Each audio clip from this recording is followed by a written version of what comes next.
Life is hard sometimes. You might work a terrible job. You might not have any friends and be uglier than a death grips drop. You might even be called Ben Potter. Sorry, I didn't mean to upset anyone there. So if you've experienced that level of crushing difficulty in your day-to-day, then why wouldn't you want to just come home and play a game which is just easy? Just sink back in your comfy sofa with your PJs on and a nice glass of 2 parts vodka, 1 part fizz and a rim of Colombian party powder, also known as a cocktail, and just take it easy. Well, wake up, you f***ing slack sack, because that ain't happening. Nah, no way, you casual gaming, more like f*** you. You're gonna suffer and you're gonna sweat and you're gonna f***ing love it. With this in mind, I'm Jules of WhatCulture.com, back again with 10 more games that mock you for playing on easy mode. Number 10, Postal 2. So Postal 2 is an utterly mental game. Not what I'd term a good game, but certainly mental. Well, things actually get a lot less mental on easy mode as the game locks you out of the air quotes enhanced content of the game, which includes being able to pee fire or shoot cats from guns or have infinite rockets. Absolutely none of that in easy mode. Also, the enemies are armed with shovels, which sucks because they don't drop any ammo, meaning that once you've unleashed your puerile load, there's nothing to pump you back up again. You can even play on a mode that's even easier than this with less content in it. Titled Lieberman mode, which is a stab at Senator Joe Lieberman, who was a politician who was very against and very vocal about violence in video games. This arms all enemies with tasers, which do absolutely no damage to you, just like in real life. Go on, try it with your friends today. WhatCulture.com in no way condones the use of tasers on friends, unless it's very funny. Number 9, Crash Bandicoot 2 Cortex Strikes Back. Now, while this is technically not an easy mode of sorts, Crash 2 definitely embarrasses you for lack of skills. For if you end up dying more than 5 times in a level, then it will start handing out Aku Aku Masks to help you along your way. Is that it? I hear you cry. No, there's more. For if you continue to throw your life away like starting an English degree, then the game will turn the closest box into a checkpoint, meaning that the game has pretty much lost patience with you and is begging for you to get further, even if it's just 1 box at a time. Number 8, Mickey Mouse Castle of Illusion. Castle of Illusion is one of the quintessential 2D platform games of years gone by, and I would totally recommend that you give it a try. But maybe not on easy mode. You see, the normal premise for the game is do some levels, bash up a well-designed boss, and then move on. Well, in practice mode, it takes away the bosses and only gives you 3 levels, all of which are super easy, and you even waltz past the final boss at the end and just take Minnie back like you're saying, "F*** you, you're welcome." And that's it. That's the game for you if you're on practice mode. And I know you might be saying, "Jules, you delicate flower, that's why it's called practice mode."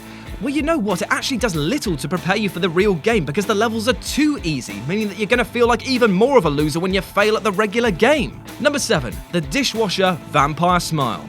Like a few other games on this list, Dishwasher Vampire Smile will give you the option of changing the difficulty setting after a certain amount of deaths. However, if you do decide to take this option, the appropriately named Pretty Princess difficulty, enemies will be rendered almost completely ineffectual, and they'll also bleed big cartoon hearts instead of blood, rendering the entire game just a walk in the park.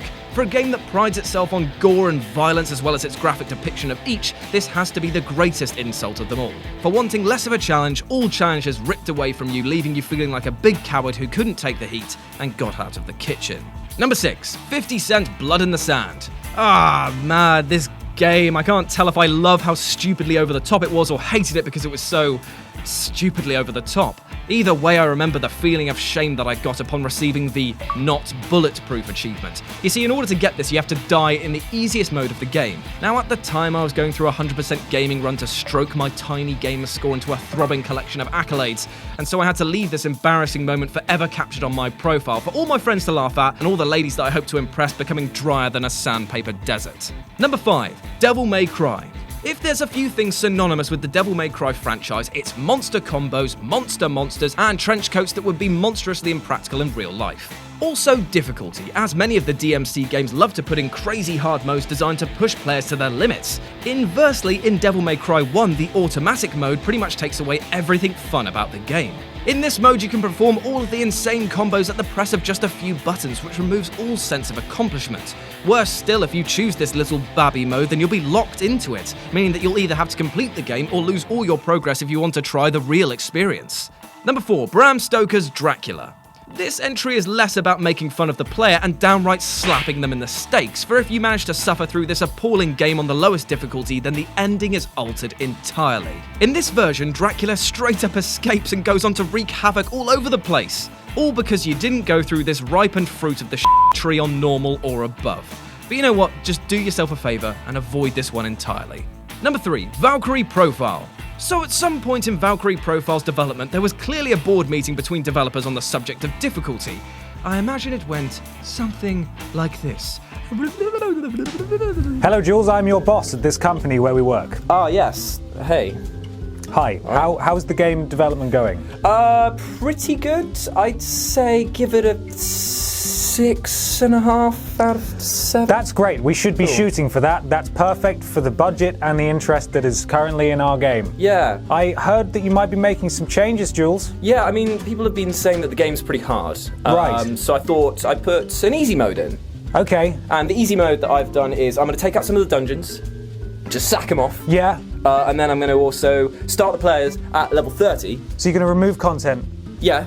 And start them at level 30 so they don't have any decision over where their character growth goes. It's just flat 30. That sounds like a bad idea, Jules, because how are people going to get good by leveling up to level 30 if you're just going to dump them, you're just going to throw them off the cliff and be like, boom, there you go. I mean, that's kind of the point. They're playing on easy mode. I mean, in fact, I'm thinking about taking away the actual ending as well so that they get a different ending. So, in fact, it's worse and harder.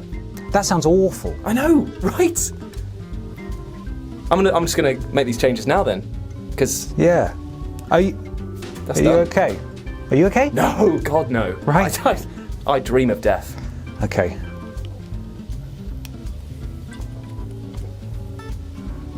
What are we doing? Cocaine, maybe. Yeah. Right. I've got some in my I'm gonna go to this one. Okay, cool.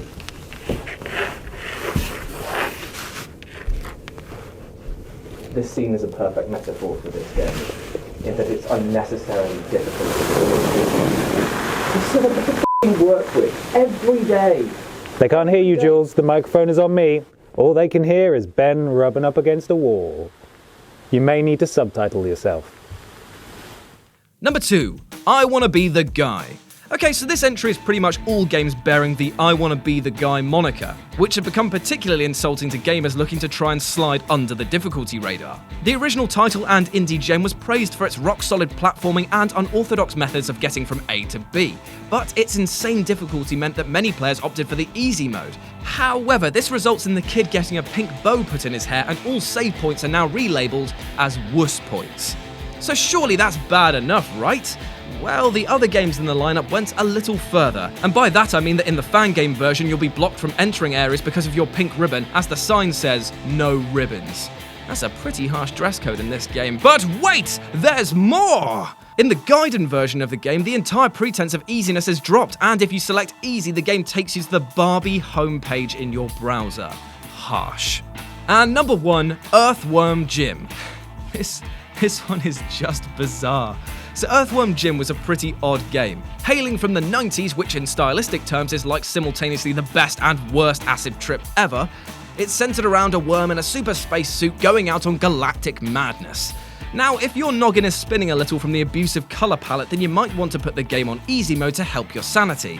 Well, that would be a mistake, as if you complete the PC version on easy, then instead of unlocking the usual credits, the game will mock you by presenting you with 5 solid minutes of fake worm facts. Why? I mean, they are pretty hilarious, but my brain, my poor, childish and possibly ADHD-riddled brain. Oh, and as a final note, it also begins with the narrator saying, "What a worm. Playing on practice, eh? Well, you'd better step up the difficulty setting if you want to see the real ending. In the meantime, though..."